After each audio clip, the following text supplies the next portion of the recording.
I could say bring the perspective of someone who has gone through the challenges. Yeah. And like I said, I've been on the side of someone that needs to get their documents. Yeah. And I've also been on the verification end. Yeah. So I really understand the pain points from a personal perspective. And I think for me, that's what drives me. Yeah. Because I know that challenge. Yeah. I've been there. Yeah.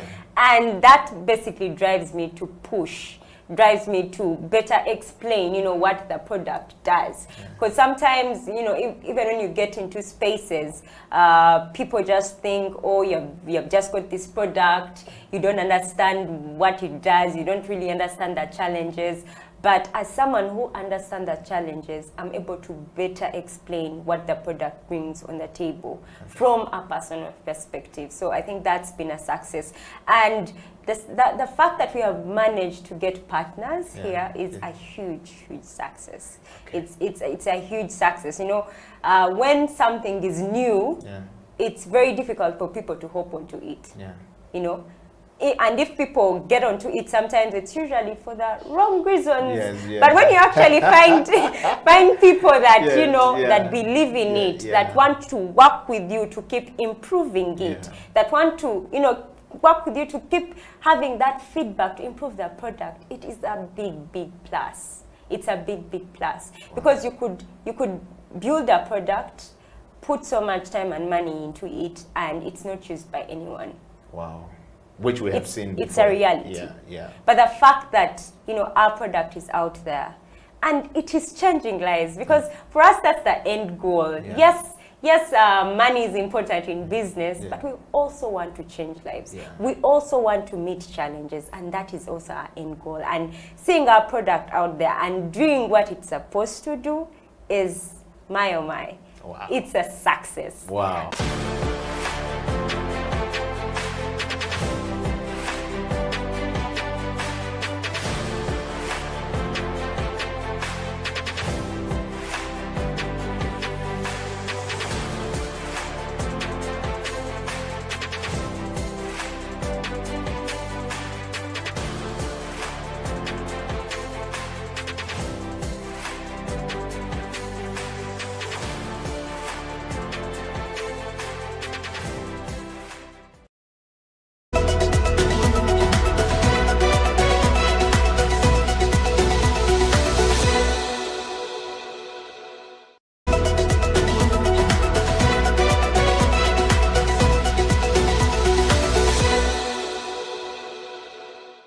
So that committee is doing a good job.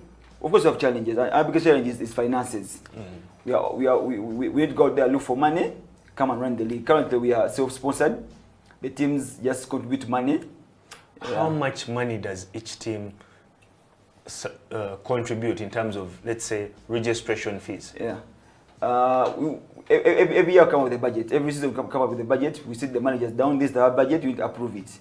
So they approve the team. We say how much money each team can pay.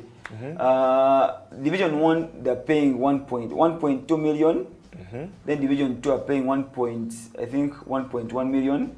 Then the girls are paying, I think, 1.5 million shillings each team. So the girls are paying 1.5. Yeah. So that money is meant to run the league.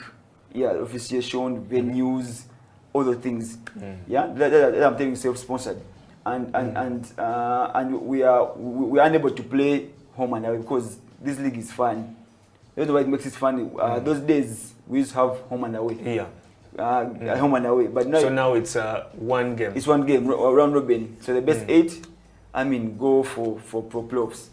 But lower league is the most unpredictable league in Uganda. I've watched so many lower league games, and I would like to actually confess, even right now on air, that most lower league games are more interesting than even the NBL games. Though of course NBL is our elite league, but and there's also some data cream that side. But when it comes to competition, you gotta know that number 8 at the end of the season will make it to the finals. But then you get surprised and you find absolutely. The season Falcons got relegated in I think 2017, and they came down. They were number 7, but later on managed to be a finalist. That's how competitive it is, and that's what brings the vibe in the lower league.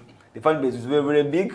But as I've told you, the challenge is just finances. The moment you have money, some people come and support the league. I mean, we should have those things happening. Home and away games, you know, accolades be given away. And then you create a more vibe in the players.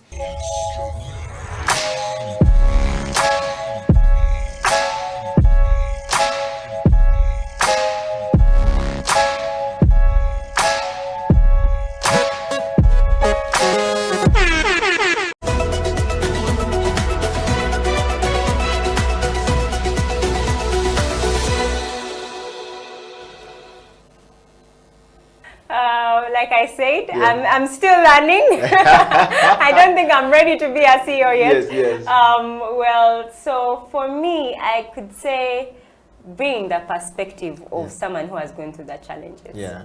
And like I said, I've been on the side of someone that needs to get their documents. Yeah. And I've also been on the verification end. Yeah. So I really understand the pain points from a personal perspective. And I think for me, that's what drives me. Yeah. Because I know that challenge. Yeah. I've been there. Yeah.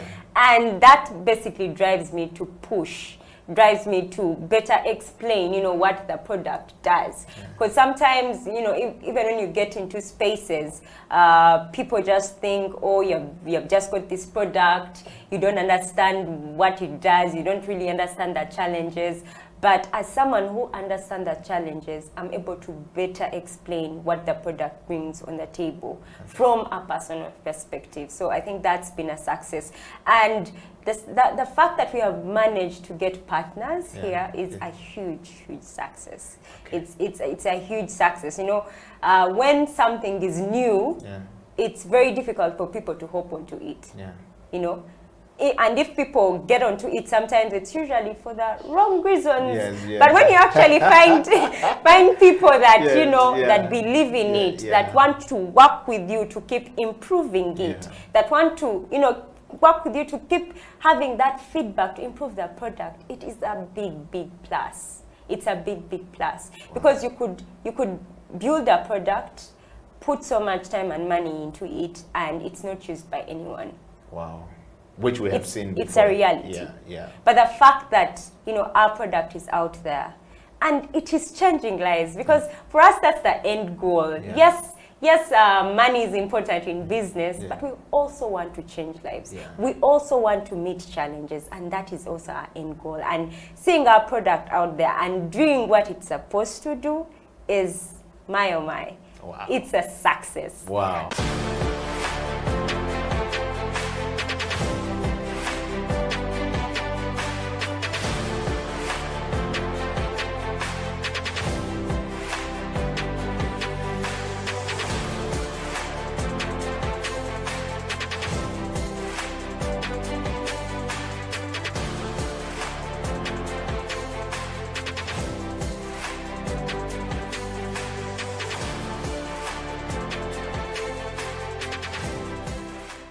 You have to know each equipment. You have to know the brew ratio. Actually, the brew ratio is very important. The most important. Brew ratio now most people may not understand. It is the ratio of the coffee powder to water, and the yield. Water in this article will bring us into the yield. If I put 10 grams of coffee into my portafilter, how much of it am I exactly? So if you don't master the brew ratio, oh, everything is going to turn out a mess. You understand? Even if you know that knowledge and you don't master the brew ratio.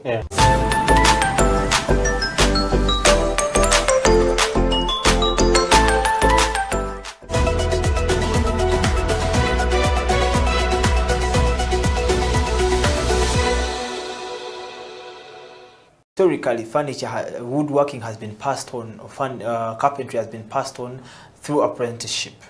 So that is the biggest challenge. You learn the skill, you don't get the business skill because the teacher wants to keep their customers. But then, due to the current development, we have the technical schools teaching carpentry.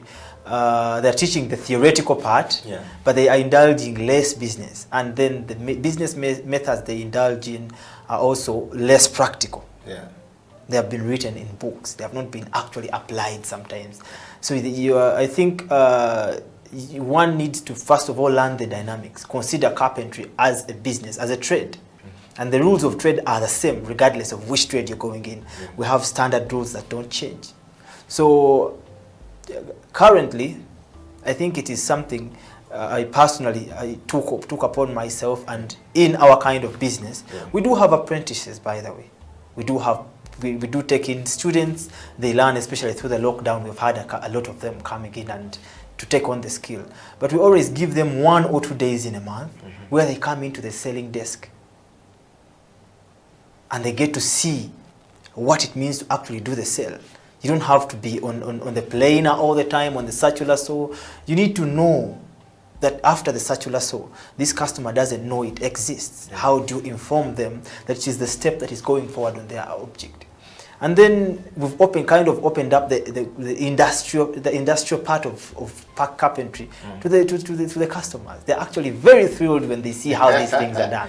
Yeah, so you actually take them in and show them the process, like they say, process by process, process by process, how these things are doing. Yeah.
We're at level where you can say, at least I can earn something from hip hop music, or from hip hop as a culture.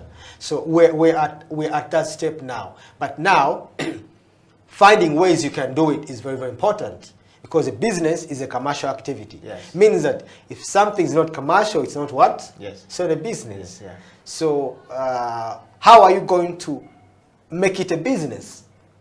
That's where you have to look through, either get people to, well, understand that most of the time start as solo artists. You find that as a solo artist, you have to do everything, everything for yourself. That era of, I remember way back, some people used to say like, I'm looking for a man, like that, like the statement, I'm looking for a manager, used to be very common then. Yes. Because people used not to accept that there are no managers until you do something. Yes. For yourself. Yes, until you do something for yourself. So it used to be a common statement for artists, I'm looking for a manager. Oh, I'm looking for a manager. I have music, I'm looking for a manager. Yeah. But the industry, our sector is different. Yeah. You have to do something. If you sit on yourself and say you're looking for a manager, then you never get them. Yes. Because most of the managers we have in Uganda, by the way, Yes. come after an artist has blown up. Yes. He has done something. And Yeah. then he's down hiring the manager. Yeah. But if you're looking for a manager who's going to hire you and then invest in you, Yeah. that's going to take time. Yeah. So as a solo artist, you find that you have to do almost everything. Yeah. And then along the way, people come and support. Yeah. So looking at your craft, how you can make a business out of it, Yeah. either directly or indirectly, Yes. it means you need to yes, you have to think, but you need a team. They might not be your permanent team members, but share a word with someone like, okay, how can we make this a business?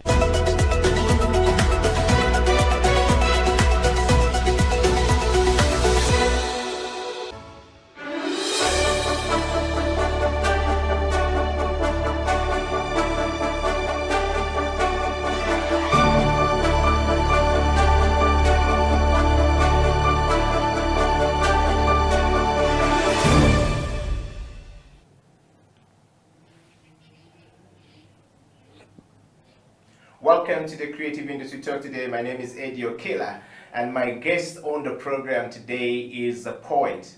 He's a lawyer, he's a writer, he's a theater poetry writer.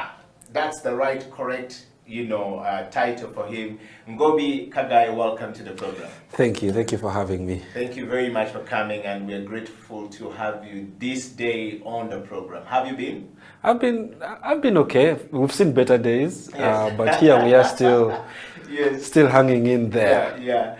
And of course, starting on that lighter note, COVID-19 came and disrupted so many things around us. Yes. How have you been able to manage to stay afloat as an artist? Well, the only way you can the only way you can survive in a disruption is by proving to be a disruption to the force itself. Yes.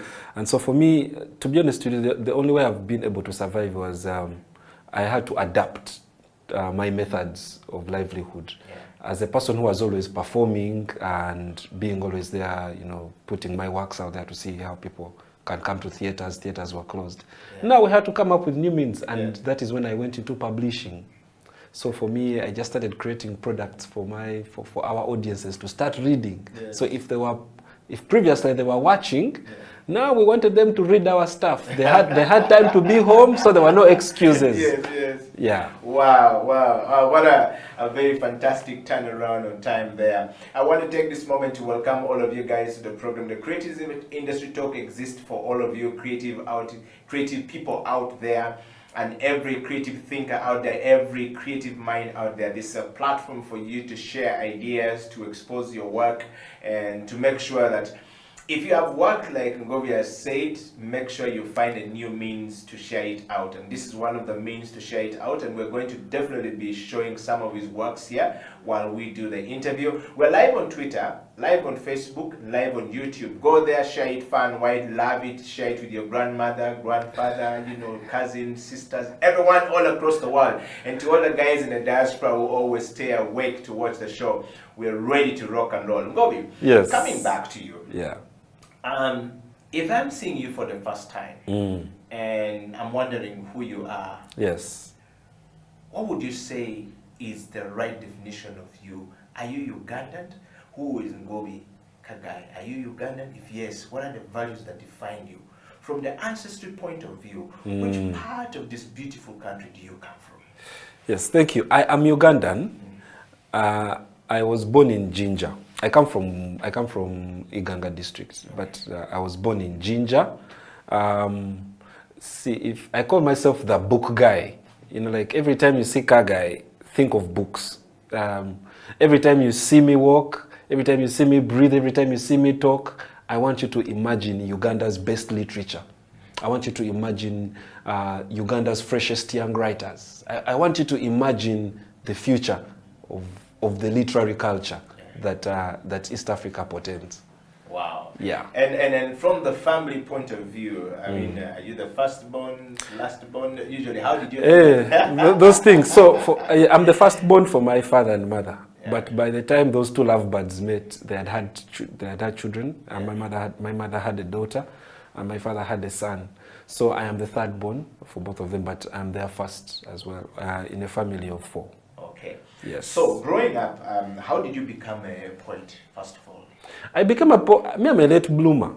I became a poet in my 3rd year at Makerere University. It was not even in the plan to be a poet or to be a writer. I was humbly and diligently studying to be a lawyer. I swear, until one day, some young lady who to be honest, I used to fancy, tells me about poetry. And she says, Peter, if you like me, you better come and watch me perform at the National Theatre. And I said, okay, those things are for girls. Who wants to be there to start listening to flowers and stuff? But I went to the National Theatre, and man, from that time, my life changed. Because there are so many stereotypes that were debunked. First, indeed, there was a group of poets, but majority of them were guys.